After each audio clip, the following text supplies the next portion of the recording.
বহু বাদ বিবাদৰ অন্তত লখিমপুৰৰ বঙালমৰা মিৰিগাঁও হ'ব আদৰ্শ গাঁও। আদৰ্শ গাঁৱৰ এটা প্ৰকল্পক লৈ গাঁওখনৰ ৰাইজৰ মাজত সৃষ্টি হৈছিল দুই ফৈদৰ। এটা ফৈদ দ্বাৰস্থ হৈছিল আদালতৰ। মহামান্য গুৱাহাটী উচ্চ ন্যায়ালয়ৰ এটা ৰায়দানৰ ভিত্তিত পুনৰ অনুষ্ঠিত হ'ল গাঁও সভা।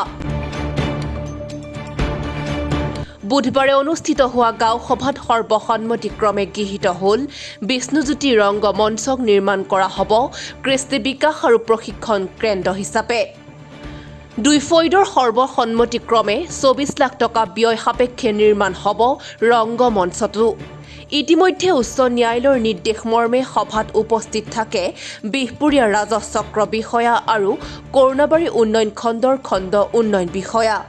উল্লেখযোগ্য যে উক্ত ধনখিনি এটা ফৈদে ৰংগমঞ্চটোৰ নিলগত থকা শংকৰদেৱ কৃষ্টি বিকাশ কেন্দ্ৰত কলা আৰু সংস্কৃতি প্ৰশিক্ষণ কেন্দ্ৰ নিৰ্মাণ কৰিবলৈ গুৱাহাটী উচ্চ ন্যায়ালয়ৰ দ্বাৰস্থ হৈছিল। আদালতে বিষয়টো পুনৰ গাঁও সভা পাতি নিষ্পত্তি কৰিবলৈ বিভাগীয় কৰ্তৃপক্ষক নিৰ্দেশ দিছিল। উক্ত নিৰ্দেশনাৰ পিছতে বুধবাৰে দণ্ডাধীশৰ উপস্থিতিত কৰুণাবাৰী উন্নয়ন খণ্ডই দক্ষিণ লালুকগাঁও পঞ্চায়তৰ যোগেদি অনুষ্ঠিত কৰে গাঁও সভা। ৰংগমঞ্চৰ প্ৰেক্ষাগৃহত অনুষ্ঠিত গাঁও সভাত প্ৰায় সকলোৰে সন্মতি সাপেক্ষে বিষয়টি এক প্ৰকাৰৰ নিষ্পত্তিৰ দিশে অগ্ৰসৰ হয়। অচিৰে বিভাগীয় কৰ্তৃপক্ষই নিৰ্দেশনা দিব আদৰ্শ গাঁৱৰ উন্নয়নৰ পৰৱৰ্তী নিৰ্মাণ কাৰ্যৰ।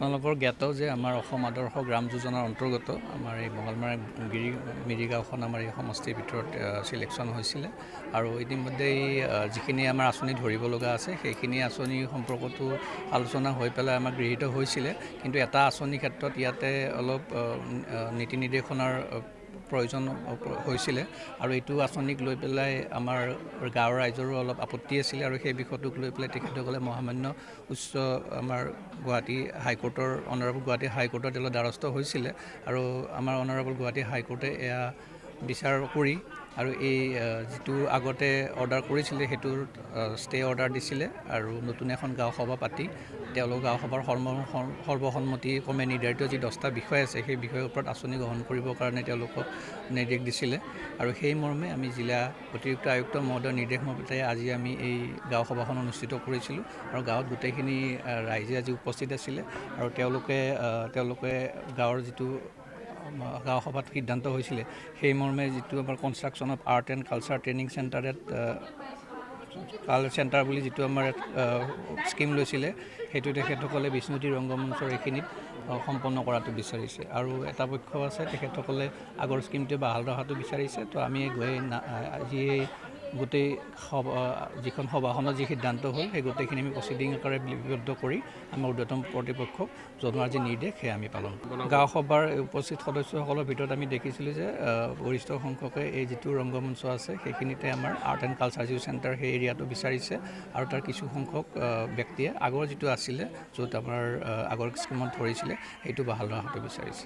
যিখন আমাৰ বঙালমৰা আদৰ্শ গাঁৱৰ সভা আদৰ্শ গাঁৱৰ নামত আমাৰ যি পইচা 50 লাখ টকা আহিছিলে এই 50 লাখ টকাৰ 25 লাখ টকা ইতিমধ্যে মিনি ছেক্ৰেটাৰী বনোৱা হৈছে, সেইটো আমি চৰকাৰী ৰুলৰ মতে আমি গৈছোঁ। বাকী যি 24 লাখ টকা আছে এই 24 লাখ টকাটো 80 চনৰ পৰা প্ৰতিষ্ঠা হোৱা কালচাৰেল অনুষ্ঠান এই বিষ্ণুজ্যোতি ৰংগমঞ্চৰ এলেকাতে নতুনকৈ কনষ্ট্ৰাকশ্যন এটা হ'ব বুলি আজি সভাই সিদ্ধান্ত লৈছে। তাৰ মেজৰিটি 90% সমৰ্থন দিছে, 5% অলপ অসুবিধা আছে, সেইটো থাকিবই। আমি ভাবিছোঁ এই কালচাৰেল অনুষ্ঠানটোৱে হওক, আমি এই কামনা কৰিছোঁ। আপোনালোকে দেখিলে যে সভাত বঙালমৰা বিষ্ণুজ্যোতি ৰংগমঞ্চৰ কাৰো কোনো ওজৰ আপত্তি নাই নিৰ্মাণৰ ক্ষেত্ৰত, কিন্তু নিৰ্মাণৰ ক্ষেত্ৰত যিখিনি চৰকাৰী গাইডলাইন ফ'ল' কৰিব লাগে, তো বিশেষকৈ নন ডুপ্লিকেচি ফিজিবিলিটি ক্ষেত্ৰত ইয়াত অসুবিধাৰ সন্মুখীন আছে আৰু দ্বিতীয়তে যিহেতু গাইডলাইন মতে ফ্ৰেছ ট্ৰাষ্ট হ'ব লাগে, এইখন এখন ফ্ৰেছ ট্ৰাষ্ট নহয়। News desk report, the news, Lakhimpur.